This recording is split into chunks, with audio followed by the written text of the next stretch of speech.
Hello, teacher. My name is Yineth Solano. I am 23 years old. I am Laiki Perpetual, 11 Municipality Center Jail Open Santander. I am led with my parents. I am studying bachelor's degree in child pedagogy.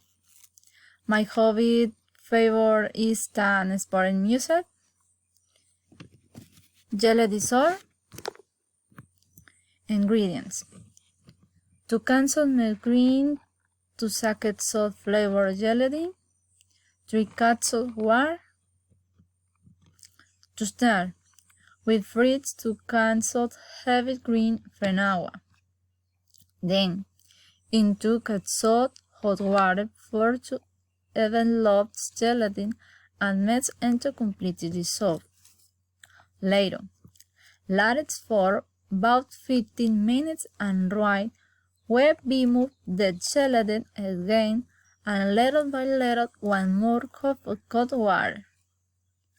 Next, we take my cream mass of the freezer and it will hard and creamy texture.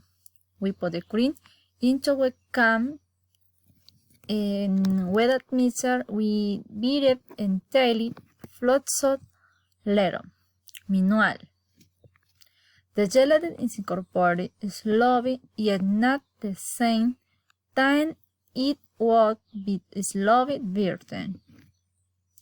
At the end, we pour into a new mold and take it to the refrigerator for as long as necessary until it is ready to serve. Thank you.